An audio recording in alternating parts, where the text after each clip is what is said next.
ごきげんよう、上川かおるです。今回取り上げる話題は、ウクライナ東部戦線の戦況解説です。今回の動画においては、2つのニュースを取り上げます。それは、良いニュースと悪いニュースの2つです。東部戦線においては、ロシア軍による本格的な攻勢が継続中であり、それに伴って、両軍ともに凄まじい数の死傷者を出している状態です。それでは早速、ウクライナ東部戦線の戦況を見ていきましょう。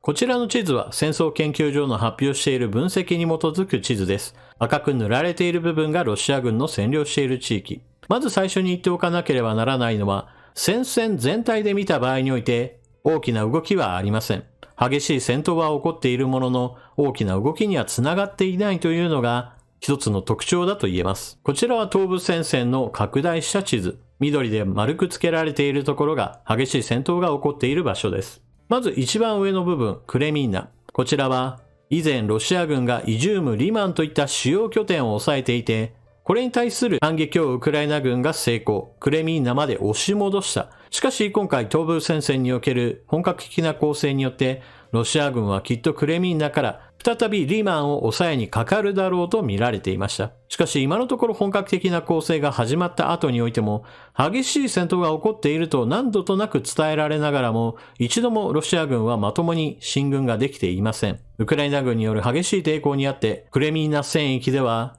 攻撃が失敗していると言えます。次に、それより南、バフムト。こちらの方は最終局面に入ったと言えるでしょう。以前の動画において、ウクライナ軍がバフムトの町の西側にある池から水を大量に流すことによって冠水地域を作り、これをもってロシア軍の足止めをし、反撃作戦に出るのではないか、そういった話をしました。その後、衛星写真が公開されました。写っているのはまず、水を放出する前の状況。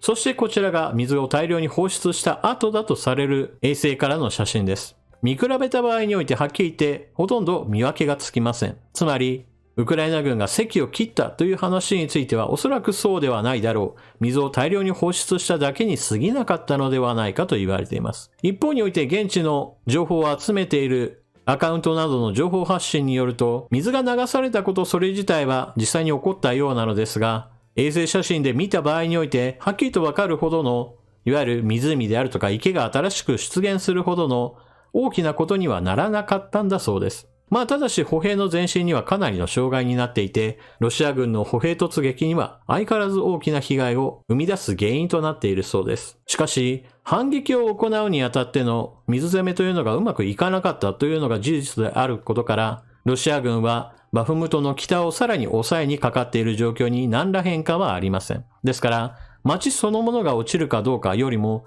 町の北側、南側を攻めているロシア軍の前進が阻めていない状況が続いています。それに伴って、町に対する食料や弾薬の補給が非常に困難な状況になりつつあり、バフムトからの撤退はもはやカウントダウンが始まっていると考えられます。ですからバフムト陥落というニュースが流れるのもそう遠くはないでしょう。ただし、この点について言えば、以前の動画で解説した通り、ウクライナ軍の基本戦術は地対戦術。この街でどれだけ時間を稼げるかというのを重要視しており、街そのものを絶対死守するぞといったような作戦方針ではありません。では、地対戦術を使うことによって稼いだ時間でどのようなことをしていたかといえば、その後方都市に要塞都市を築くことでした。現在バフムトの後方、クラマトルシクとスロビャンスクは大規模な工事も伴って陣地の構築が十分行われた状態であり、ロシア軍の進軍に十分耐えられるものになっているとウクライナ軍は考えているようです。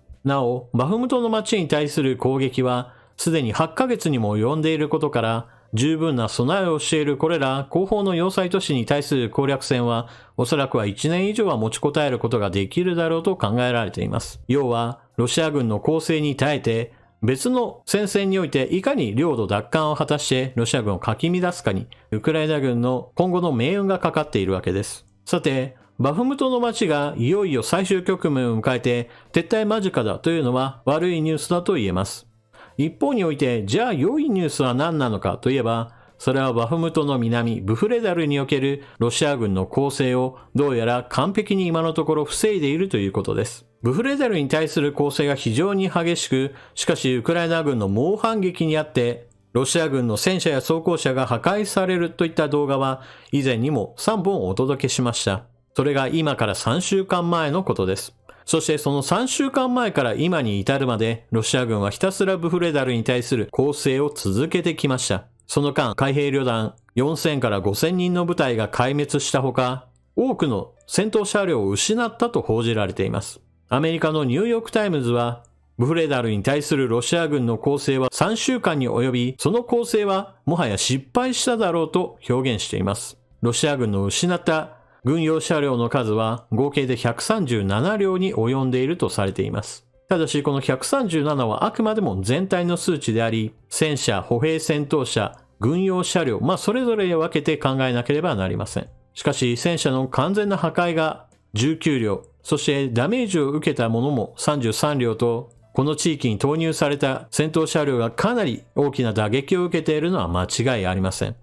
そのためここ最近破壊されるロシア軍戦車の映像が毎日のように公開されていたのはこのような事情があったからでしょう。ブフレダルに対する攻撃に対してウクライナ軍が猛反撃を行ってロシア軍の戦車や装甲車が吹っ飛ぶ場面というのは以前の動画ですでに解説しているので過去動画へのリンクを貼っておくのでぜひともそちらの方もご覧ください。基本的には3週間の間そのようなウクライナ軍の猛反撃というのがずっと続いていたというのはロシア軍にとっては一つの悪夢だと言えるでしょう。しかし、ここで考えなければならないのは、ロシア軍による大規模攻勢、その本命視されていたのはクレミンナでした。なぜならば、クレミンナからリマンへ到達すれば、スロビャンスクに対して北から南へと圧力をかけることができ、ドンバス地方の制圧において非常に有効に働くだろうと考えられていたからです。しかし、撃破された戦車の数などを考えた場合において、どうやらクレミンナからの攻撃は、ロシア軍にとっては一つの陽動作戦だった可能性があります。むしろ本命視される攻撃は、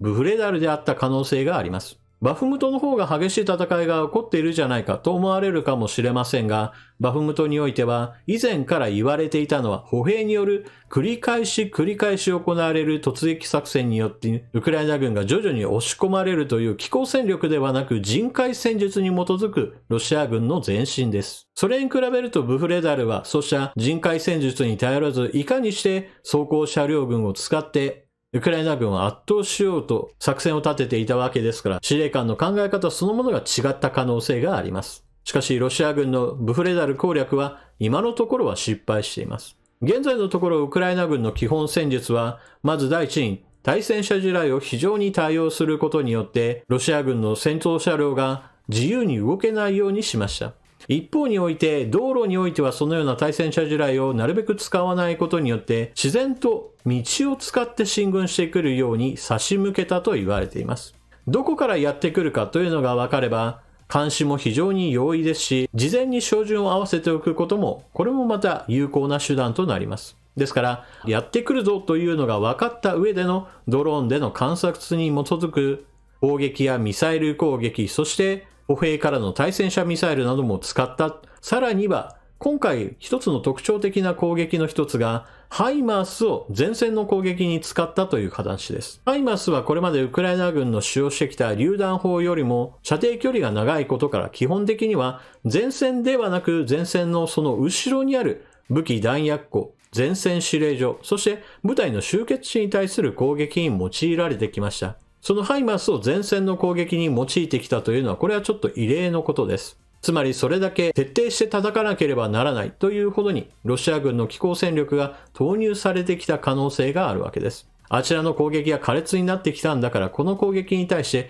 ウクライナ軍としてもハイマースを回さざるを得なかったと言えます。そのように戦力を集中させる結果としてウクライナ軍はロシア軍に大打撃を与えることに成功しました。ですから以前報じられていた海兵旅団一部隊が完全に壊滅状態になったに加えて今回の機構戦力の大打撃というのもこれまたロシア軍にとっては非常に手痛い出来事だと言えます。ただしここで私は最後に一つだけ付け加えておきます。ロシア軍がこのような大打撃を受けるというニュースはこれまでも何度となく繰り返されてきました。去年本格的な侵攻を行ったその時点から多くの兵士が死傷することにより現在戦線に投入されている兵士たちの訓練度は低くなっています。装備についても悪くなっていますし、また士気が低いということも一つの特徴だと言えます。ところがこのように攻撃が失敗したとしても、さらに後からどんどんと補充する兵士たちがいるために、攻撃がなかなか止まないというのがロシア軍を侮ってはいけない理由です。バフムトにおいても人海戦術をもとにして多くの兵士たちが亡くなっている。これは全く下劣な作戦なわけですが、しかしそれでもなお、ウクライナ軍に対して砲撃銃撃すれば、ウクライナ軍の兵士の命を奪うわけです。ブフレダルにおいてもロシア軍による攻勢は今のところ成功はしていませんが、町に対する砲撃などは継続的に行われており、町の建物はもはや瓦礫ばかりという状況になっています。これまでウクライナ軍は粘り強く耐え忍びながら、ロシア軍に対して守る戦いにおいて十分に力を発揮してきました。しかし、守るだけでは同時にロシア軍の次から次と繰り返される攻撃に対しては徐々に消耗してしまいますから、欧米各国はさっさと領土奪還を果たすための兵器供与を進めてほしいものです。